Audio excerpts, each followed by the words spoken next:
Yeah. So this is like best scenes or best opening scenes. That's what I thought, right? We're talking about opening Yeah, scenes. best. I would like to say like best opening sequences, because if you say best opening scene, it Okay, would be that's like, fine. Sequence is fine. That's I don't actually a mind. good point. That's a good lead into the conversation. Maybe we don't have to yeah. have an intro. best uh, best opening sequence. Because to me, one of the big ones that is like a very uh, my personal favorite is Once Upon a Time in the West. Ah, you got it first. Okay. Damn it! You Yeah. beat us to it. No, I mean it's the elephant in the room, It and is. the It is. issue It's fantastic. because I've seen, like, I've come across these posts online where what's the best opening scene, and the problem is that the best opening scene of Once Upon a Time in the West is we can almost do a whole episode just on that. Right. Um, the opening scene is amazing. It's a little slow until it gets going, until harmonica gets off the train.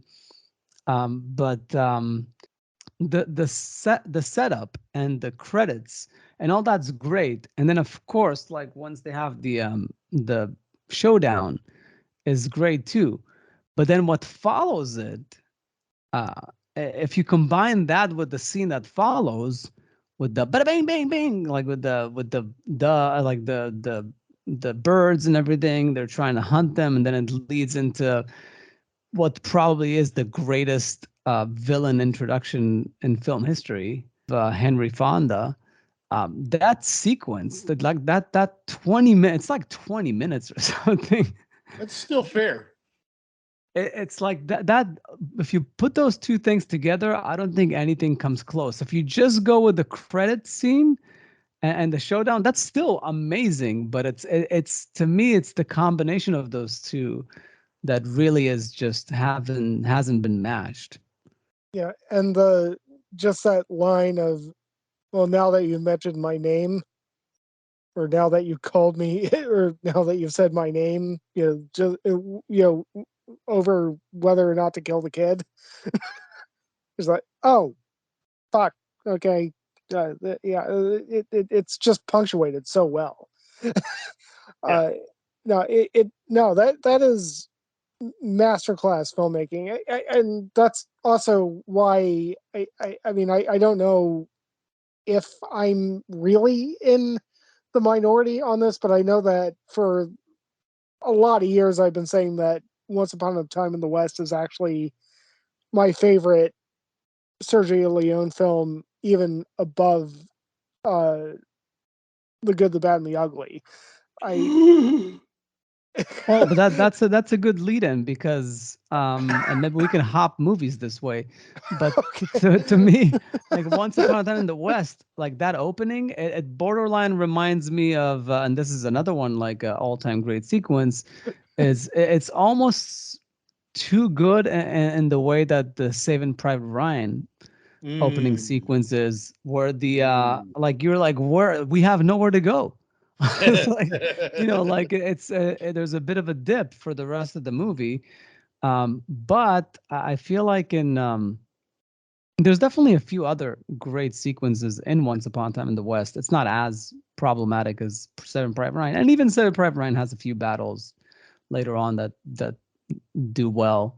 I need to Dude, the movie's rewatch it. outstanding, even though you're absolutely right about the beginning being the best part, but still, like, Yeah, but and I think what's unique about The Good, the Bad, and the Ugly, and I agree with Matt. I think we've mentioned at some point that I think Once Upon in the West is his best movie, but my personal favorite is Once Upon in the West. But I think The Good, the Bad, the Ugly is the better movie, just history of movies, because there's a few sequences there that are also all-time greats.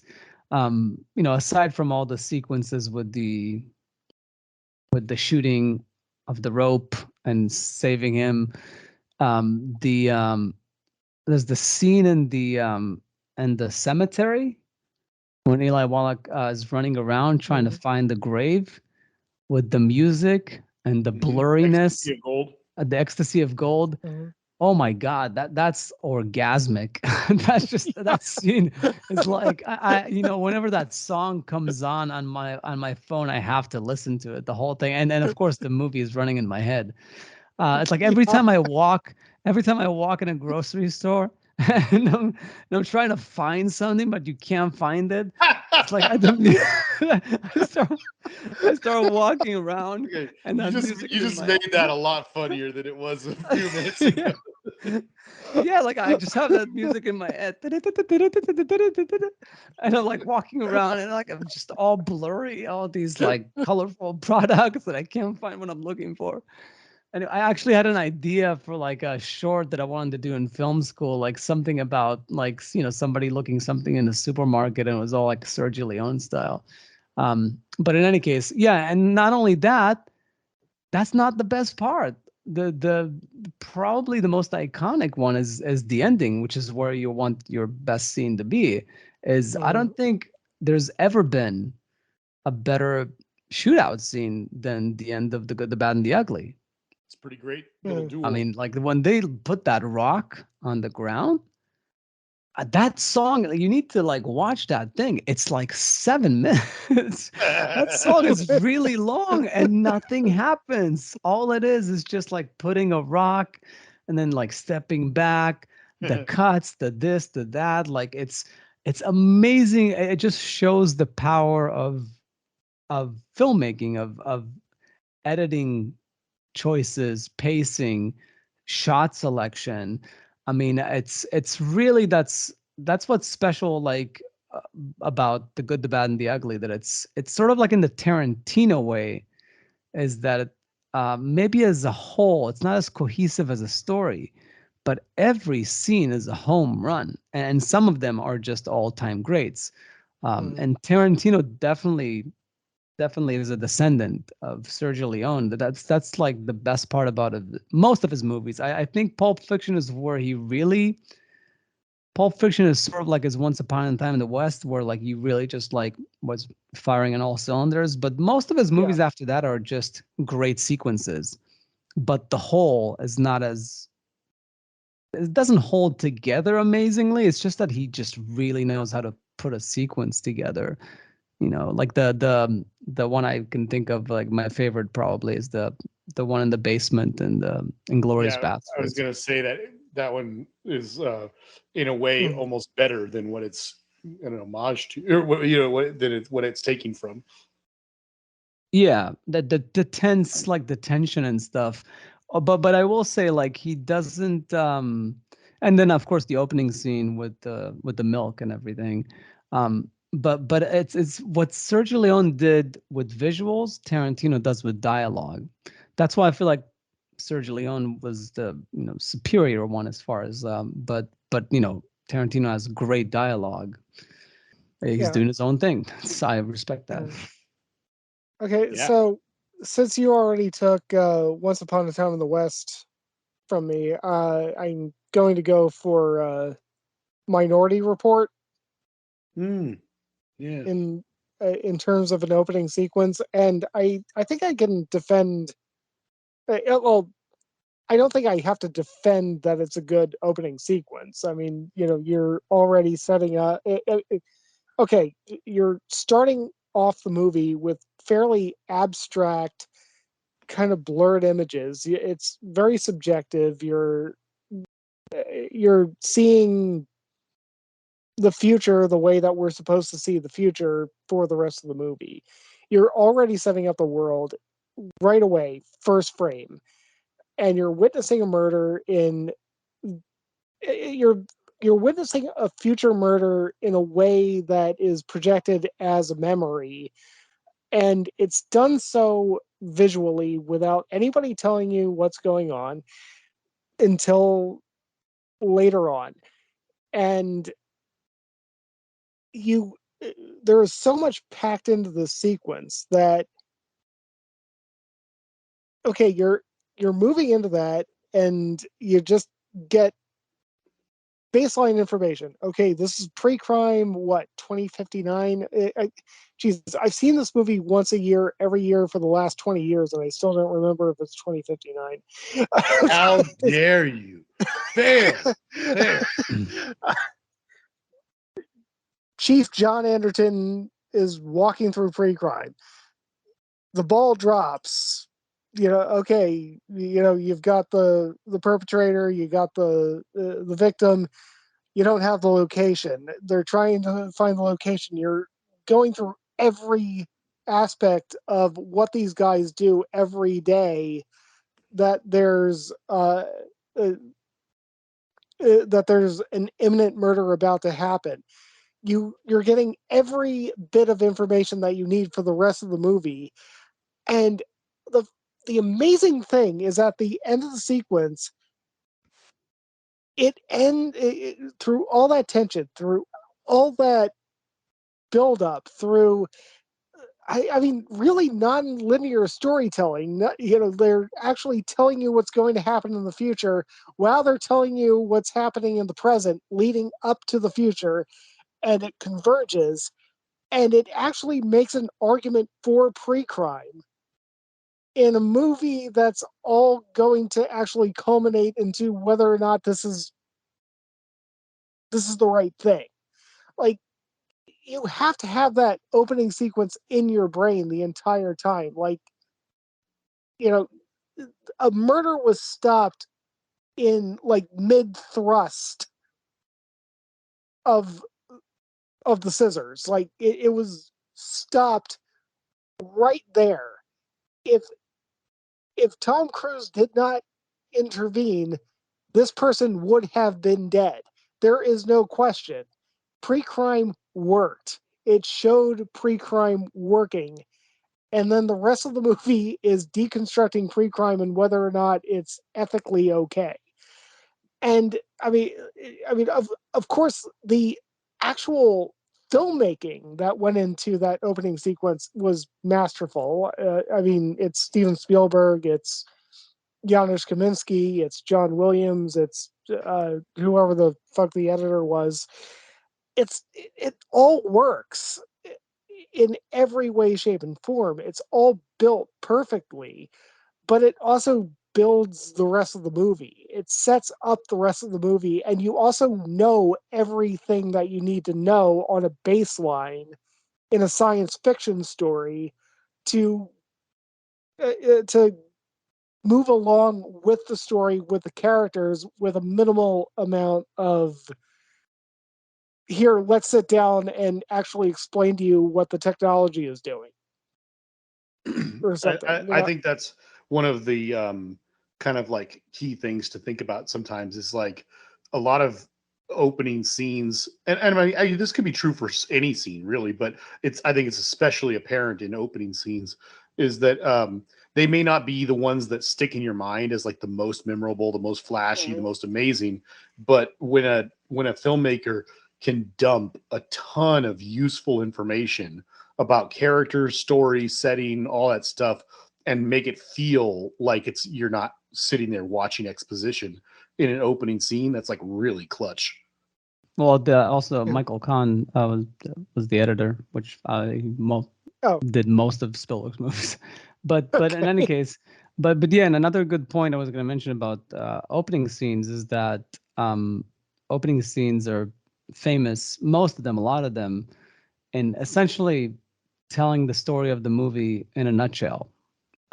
In a way, like you say with Minority Report, Spielberg does this a lot. Like Jurassic Park, what is the opening scene? It's about the cage malfunctioning and not containing the shoot her. So it's basically a microcosm of the movie. Like it sets up what's gonna be, like it's like a short film of what the rest of the movie is gonna be. That's gonna expand upon, and sometimes, of course, it's just establishing. Character and location, but the more I've watched movies, the more I realize, like, wow, this is actually pretty consistent. It's like at least 50% of movies, the first scene is a microcosm. And whatchamacallit, Duck You Sucker. Now Jaws too, yes, to some degree for sure. Duck You Sucker. There's in the opening scene, there's somebody peeing on a like heap of sand with a bunch of ants on it, and is basically saying how like the rich are like peen on the small guy, because the whole movie is about revolutions and Yeah. how the people at the top always gain from revolutions, the people on the bottom always yeah. So like a person peeing on ants is essentially a microcosm of the whole movie. So stuff like that. Um, well, what about you, Jason? Do you have any memorable sequences or? Several, yeah. I think easily one of the very best ever is Raiders of the Lost Ark. Yeah, the opening. I mean, Yeah, yeah. oh, that's the one. Yeah, We with are the talking about ball openings. rolling the Yeah. ball. Well, I mean, are we? Because I thought like it could be just generally sequences, but I guess yeah, if we focus on openings, then we can do another episode about it. Because I did mention like the good, the bad, and the ugly about sequences within the movies, but Well, Yeah, I think we were doing opening sequences and then well, either way, it's yeah, fine. either way, it's yeah. not a big deal. Okay, I Yeah. just want to know because I could think of other. Obviously, the ones I wrote down as like some of my favorites were Raiders of the Lost Ark, Touch of Evil, and Uh, then talking about what Matt was just talking about, being able to condense tons of important information into a one awesome opening sequence. Serenity, it has a fantastic opening sequence. mhm. I guess the Dark Knight would also come up on a lot I of was people's gonna list yeah I was in the gonna make modern that. age. Yeah, I mean Um, we obviously have to mention, for totally different reasons, Star Wars.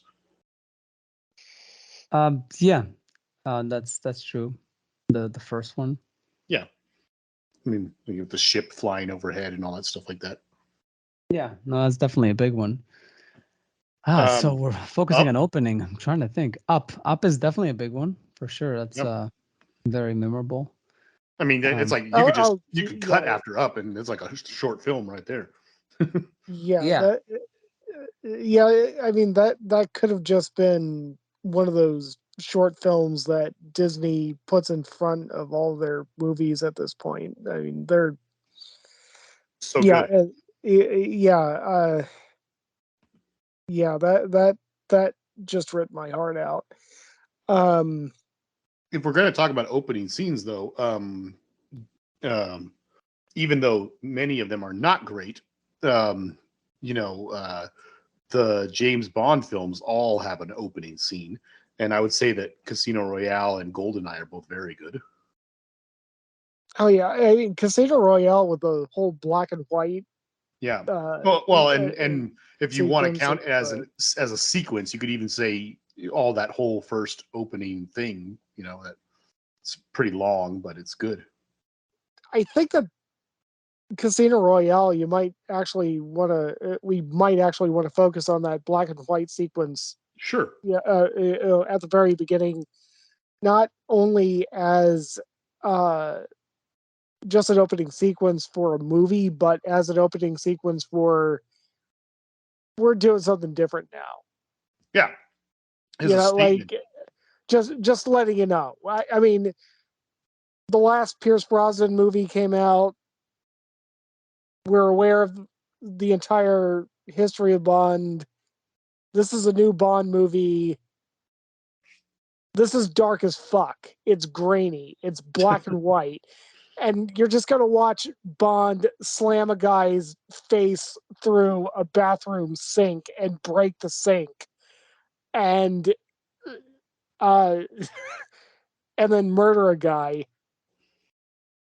This is what Bond's going to be for a little while. And it's just set up right then and there. And putting it in black and white is actually kind of an elegant way of doing it. You know, like if it were color, I don't think that people would have bought in as quickly.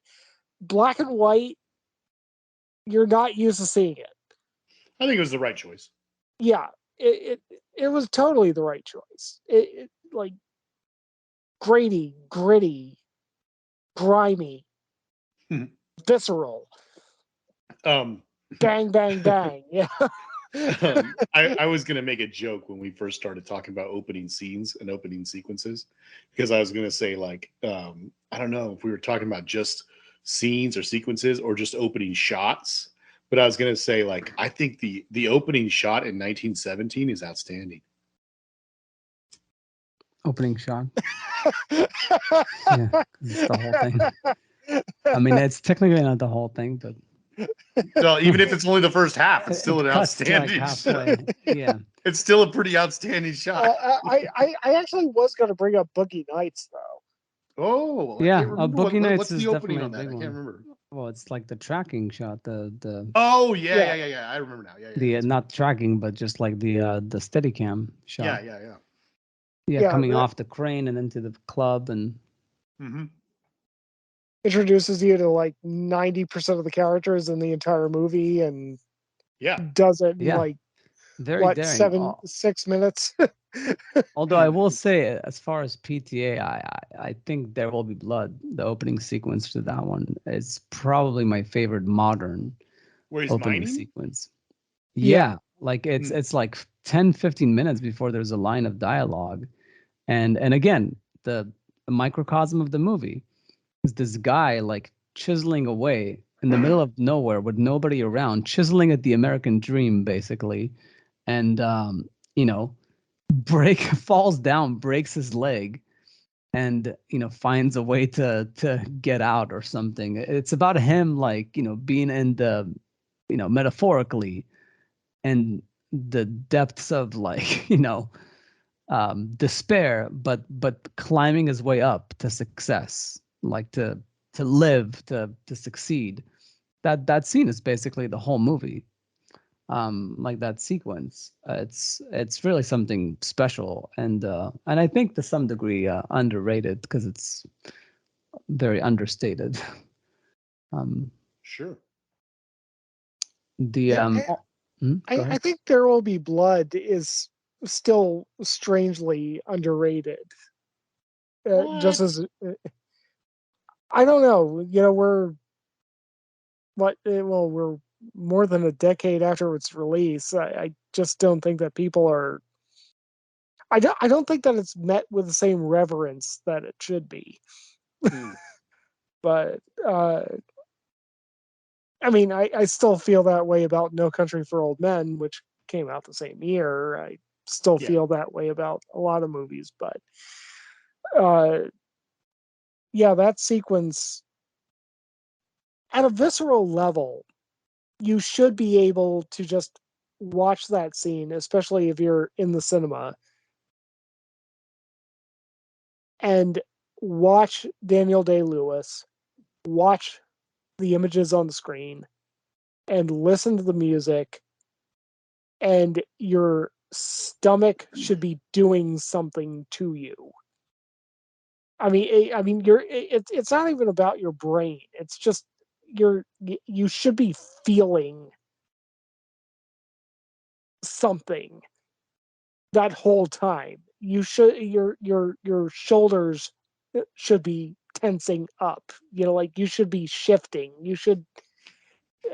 If you're a human being watching that scene, it should be doing something to you at a gut level. Hmm. Yeah. But um yeah,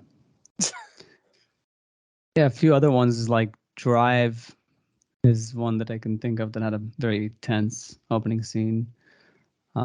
Also Children of Men, oh geez, yeah. Yeah, the coffee shop. definitely. um yeah. The in it, it's funny because you were talking about like the microcosm. Like the opening scene should kind of be like the whole story in a nutshell, kind of thing.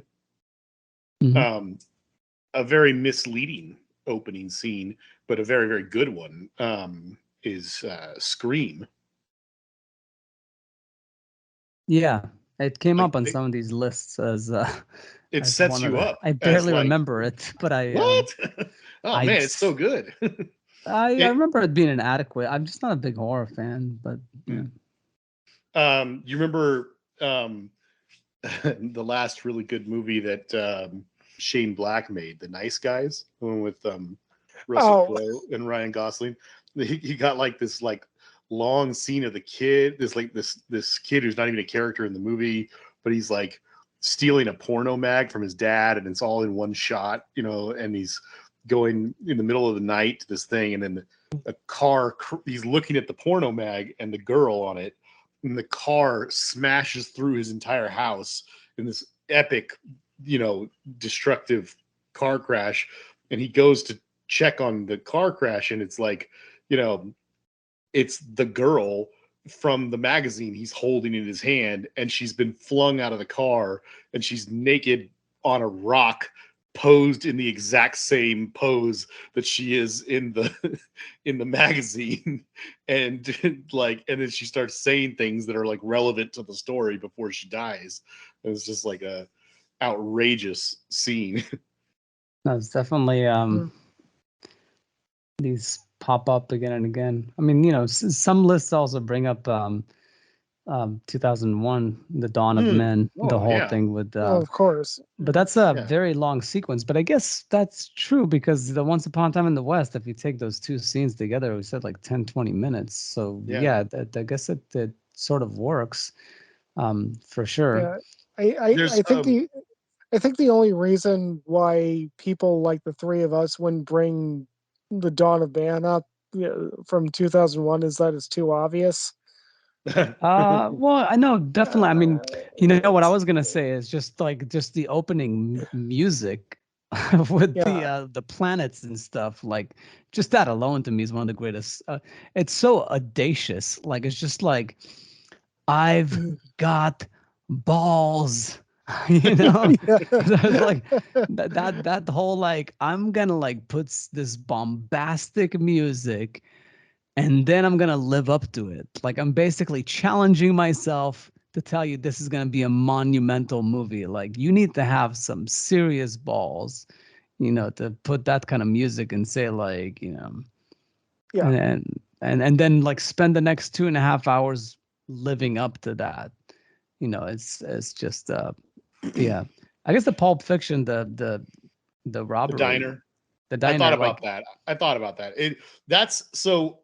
This is almost like a whole nother category we can talk about, but that one and a bunch of other ones I had thought about are like, they may not be the most memorable or the most incredible, but they use that technique where it's like you're starting with a scene that's like in the middle or towards the end of the movie, and it works really well as an opening scene, and then the narrator or whoever, or if there is a narrator at all, sometimes there isn't, but then you rewind back to show how we get there, and then like an hour later you catch back up to that scene again. Yeah, no, it's definitely, I wonder if it's part of the reason why he kind of ordered things that way, is because that scene is so good, and then you can kind of work your way to it, and you jumble down the other scenes. Yeah. Godfather 2 comes up as you know, that's a big one. I mean, it's it's definitely something special. That whole movie, I feel like, is one big sequence in some ways. I definitely like I'm sure Tarantino got to owe a little bit to that movie too. It's like, what you don't realize in The Godfather is like some of those scenes are so long but so captivating. Some of those sequences, which is like, Tarantino is big on that. Like, and then you go to film school, it's like your scenes shouldn't be more than like 2 to 4 pages, or like, you know, 22 pages, unless you know how to write, and then they can be 10 pages. If you can write dialogue, it's you were mentioning the longer opening sequences where you almost question if it still counts as an opening sequence, you know, kind of thing. Two of those that I really love, particularly because of the amazing action, but also just that it's an awesome start to the movie.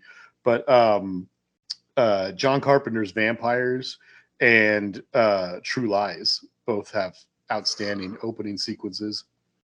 They're just like 25 minutes long, probably. Yeah, exactly. This is like those openings that kind of go on for a bit. I feel like in that category, I would also put probably the best opening of a Marvel movie is the Guardians of the Galaxy opening sequence with the music and everything. And that's a good one. A Clockwork Orange too. Again, it's not a scene per se, but it's kind of like a whole sequence of how they set up the whole crew and what they do each night. Yeah. Um, yeah, it's opening scenes are definitely interesting. One that's crucial, not just because of the action and how it sets up characters and all these other things that we've talked about before, but um, the opening of Team America, World Police, like the way it starts on the marionettes, and then it goes into the marionette, like it zooms out, and it's marionettes using marionettes, and then that scene, not only is it clever, it really helps you as the audience go, oh, look at how big this is going to be. Like you see sets, you see the world. Yeah, you're like, is this going to be the movie? Yeah, and it's like it's very impressive. It's very smart. I also love the alleged story about when they were screening it for the studio execs. And that first shot showed up and somebody just yelled, "They fucked us!" Yeah, I know. Yeah. Just before they pull out and reveal the whole thing. It's like it's gonna be a whole movie with a bunch of like puppets with strings.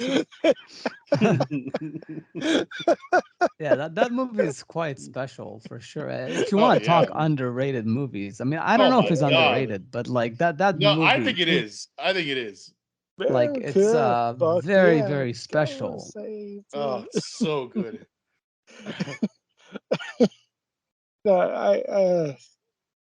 It's still it's still quotable for people who are over the age of 30 and have a sense of humor. Yeah, I think a few of Mel Brooks movies had like decent openings where like I was trying to think of Mel Brooks the movies. Spaceballs with the nod to Star Wars and the ship that never ends. Yeah. See, that's good. What a good way to do a parody is to do what the other one did and then say something about it. Like that's just hilarious. Like, that ship is so long, it's ridiculous. Or the one with the Men in Tights where they're like shooting like at the village with the fiery arrows, and it's like, why is it every time that there's like another Mel Brooks movies they have to burn down our village? There's gotta be another way to do an opening credit scene. Yeah, because Prince of Thieves had that where they'd show a name and then a flaming arrow would hit it and it would burn it away, and then it would show another name and so on and so forth. Yeah, exactly. So here they burned a village, and they're like, and the whole sequence ends with like, "Leave us alone, Mel Brooks," something like that. Yeah, he definitely had a few. People don't talk enough about Robin Hood Men in Tights. I mean, like, I think that his stuff like Young Frankenstein and Blazing Saddles definitely gets a lot of respect for those movies, but like Men in Tights doesn't get talked about enough. Yeah, no, it feels like Spaceballs and Men in Tights are of the ilk that like they're not as bad as Dracula Dead and Loving It. That was just like a bit too much, too absurd. Yeah. But they're not great movies for their own sake, like Young Frankenstein, like Blazing Saddles. They're just very good spoofs. They don't go full bad, but they also are kind of silly. But within them, there's some great like like I said, the Dom DeLuise like Godfather thing, and there's like some, and then Dave Chappelle was like the Achoo, like so some of the ideas there, like lend me your ears. Yeah. Like so some of the jokes and of course Spaceballs for me, like even though I cannot laugh at anything in that movie anymore because I've seen it way too many times, more than any other movie in history, probably over 100 times as a kid. It still takes the top prize for me for like the quantity of jokes per minute is just off the charts. Like I don't think it's ever been matched, even in Jim Carrey movies. Like it's just so much crammed into like you got to respect it for that alone. Yeah. But you're telling me if you rewatch Spaceballs right now, and then they have that stupid like third grader joke play on words where they get down to the desert. And he's like, we're combing the desert. And the guys are carrying like 8-foot long combs. And then they go to the black guy and he's got a hair pick. And he's like, you find anything yet? And he goes, man, we ain't found shit. No, I'm sure You I can't would. tell me you don't laugh at that. Well, if I were to watch it alone, I might laugh. But if I watch it with the right company, that might be a good challenge. Like maybe next time we should watch it together. Just for that, we should do a double feature of Men in Tights. And Oh, that would be a good double feature. I just love that in Spaceballs they managed to sneak in an F word in a PG rated movie. I don't even remember that. Oh yeah, like the cancellation fuck, button. Even in this, fuck. Yeah. Even in the future, nothing works. Yeah, no, there's some really inspired comedy there. It's funny, and that is an interesting contrast to like the Jim Carrey, Mike Myers thing. That's more actor character driven, where performance driven, where this is just gags, like left and right gags that just really work. There's some performance stuff, but yeah, no, and Rick Moranis, like it's just something else in that movie. What's the matter, Colonel Sanders? Chicken? Prepare the ship! Prepare the ship for a ludicrous speed! Yeah, it's definitely like long nights of watching those Mel Brooks movies. And I remember like when I was like as I was getting older and I don't know, talking to people about them and girlfriends and whatnot, I realized like, oh, I guess like not a lot of people like him that much, like his movies. Like they kind of feel like when I would show it to people, they would just say that it's very like kind of wooden jokes, like just very silly and absurd and broad. But I really never felt like I don't know how I always felt like it was one level up on all those other spoof comedies, even though there's some good ones. I mean, I like Hot Shots. I like some of those other ones, but to me, like it's like 4 or 5 of Mel Brooks's movies, nothing for me as far as spoofing goes, nothing touches those as far as quality. If you're not a Jew, you're not a comedian. That's true. I mean, technically, Zucker and those are, although Farrelly brothers are not Jewish. I don't believe so. They're probably Jew adjacent, or It's Mike Myers. I think Mike Myers might be something Jewish. I wonder actually. There's probably some Ashkenazi in him, or maybe, yeah. But it is funny that like if we really when you think about it, like Mike Myers and Jim Carrey both like basically ruled the 90s. Both Canadians. So it's interesting. Yeah. Oh, those Canadians. Yeah. Anyways, I guess we went off topic. You have to be oppressed in order to be funny, and God knows Canadians are oppressed right now. And